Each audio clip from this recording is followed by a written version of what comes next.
ನಾನು ಆಚೆ ಹೋಗ್ತಾ ಇದ್ದೀನಿ. ಓ ಆಚೆ ಹೋಗ್ತಾ ಇದೀಯಾ?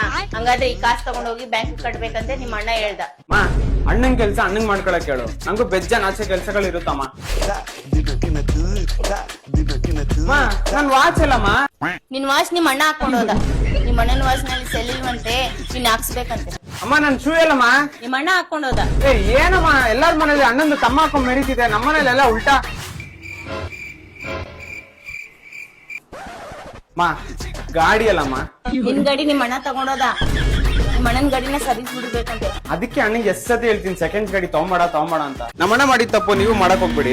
ಎಲ್ಲೋ ಕಡಿಮೆ ರೇಟ್ ಅಲ್ಲಿ ಸೆಕೆಂಡ್ಸ್ ನಲ್ಲಿ ಗಾಡಿ ಸಿಗುತ್ತೆ ಅಂತ ತಗೊಂಡು ಸ್ವಲ್ಪ ದಿವಸಕ್ಕೆ ಗಾಡಿ ತುಂಬಾ ಪ್ರಾಬ್ಲಮ್ ಬಂದಿತ್ತು. ಅದಕ್ಕೆ ನಾನು ಟೂ ವೀಲರ್ ಸರ್ವಿಸ್ ನಲ್ಲೇ ವೈರಲ್ ಆಗ್ತಿರೋ ವಿವೋಸಿ ಟೂ ವೀಲರ್ ಸರ್ವಿಸ್ ಇಂಡಸ್ಟ್ರಿ ಪಳ್ಳಿಯ ವಿವೋಸಿ ಬ್ರಾಂಚ್ ಗೆ ತಗೊಂಡ್ಬಂದೆ. ಇಲ್ಲಿ ನನ್ ಗಾಡಿಗಿರೋ ಎಲ್ಲಾ ಪ್ರಾಬ್ಲಮ್ಸ್ ಎಕ್ಸ್ಪ್ಲೇನ್ ಮಾಡಿ ನಂಗೆ ಸಜೆಸ್ಟ್ ಮಾಡಿದ್ದೆ. ಜಸ್ಟ್ 99 rupees ಗೆ 18 ಪಾಯಿಂಟ್ ಚೆಕ್ಅಪ್ಸ್. ಯಾಕಂದ್ರೆ ಇದನ್ನ ಮಾಡಿಸಿದ್ರೆ ಸಾಕು ನಮ್ ಗಾಡಿ ಕಂಡೀಷನ್ ಹೇಗಿದೆ ಅಂತ ಗೊತ್ತಾಗ್ಬಿಡುತ್ತೆ. ಸರಿ ಆಯ್ತು ಅಂತ ಏನೇನ್ ಚೆಕ್ ಮಾಡ್ತಾರೆ ಅಂತ ನೋಡಿದ್ರೆ ಆಯಿಲ್ ಲೆವೆಲ್ ಚೆಕ್ ಮಾಡ್ತಾರೆ, ಬ್ಯಾಟರಿ ಹೆಲ್ತ್ ಚೆಕ್ ಮಾಡ್ತಾರೆ, tyre life, brake, chain, clutch, steering movement, ಇನ್ನು ಇದೇ ತರ ಟೋಟಲ್ 18 ಪಾಯಿಂಟ್ಸ್ ಚೆಕ್ ಮಾಡಿ ನಮ್ ಕೈಗೆ ಹೆಲ್ತ್ ಕಾರ್ಡ್ ಕೂಡ ಪ್ರೊವೈಡ್ ಮಾಡ್ತಾರೆ. ಇಷ್ಟೆಲ್ಲ ಚೆಕ್ಅಪ್ ಮಾಡಿದ ನಂತರ ನನ್ ಗಾಡಿ ರಿಸಲ್ಟ್ ಗೊತ್ತಾಗಿದೆ. ಕೆಲವು ಎಲೆಕ್ಟ್ರಿಕ್ ಪಾರ್ಟ್ಸ್ ಹಾಗೂ ಸ್ಪಾರ್ಕ್ ಪ್ಲಗ್, ಹೇರ್ ಫಿಲ್ಟರ್ ಹೋಗಿದೆ ಅಂತ. ಇವ್ರು ಮಾಡಿ ಸರ್ವಿಸ್ ತುಂಬಾನೇ ಇಷ್ಟ ಆಯ್ತು. ಯಾಕೆಂದ್ರೆ ಬೈಕ್ ಪ್ರಾಬ್ಲಮ್ ಆಗಿ ಕೆಟ್ಟೋಗಕ್ಕಿಂತ ಮುಂಚೆನೆ ಎಲ್ಲ ಚೆಕ್ ಮಾಡಿ ಪ್ರಾಬ್ಲಮ್ ಕಂಡು ಹಿಡಿದು good condition, affordable price with warranty ನಲ್ಲಿ ಸರ್ವಿಸ್ ಮಾಡ್ಕೊಟ್ಟವ್ರೆ. ನೀವು ಸೆಕೆಂಡ್ಸ್ ಅಲ್ಲಿ ಗಾಡಿ ತಗೊಂಡು ಮೋಸ ಹೋಗ್ಬೇಡಿ. ಗಾಡಿ ತೆಗೆದುಕೊಂಡ ನಂತರ ಜನರಲ್ ಸರ್ವಿಸ್ ಹಾಗೂ ಯಾವುದೇ ಸರ್ವಿಸ್ ಆಗಿರ್ಲಿ ಒಂದ್ಸಲಿ ವಿವೋಸಿ ಅಂದ್ರೆ ವಾಯ್ಸ್ ಆಫ್ ಕಸ್ಟಮರ್ ಗೆ ವಿಸಿಟ್ ಮಾಡಿ ನಿಮ್ ಬೈಕ್ ಹೆಲ್ತ್ ನ ಸರ್ಟಿಫೈಡ್ ಮಾಡ್ಕೊಳ್ಳಿ. ಇವ್ರದ್ದು ಬ್ಯಾಂಗ್ಳೂರಲ್ಲೇ 30+ ಸರ್ವಿಸ್ ಸೆಂಟರ್ ಇದ್ದು ಸೌತ್ ಇಂಡಿಯಾದಲ್ಲಿ 150+ ಸರ್ವಿಸ್ ಸೆಂಟರ್ಸ್ ಇದೆ. ನಿಮ್ ನಿಯರೆಸ್ಟ್ ಬ್ರಾಂಚ್ ಗೆ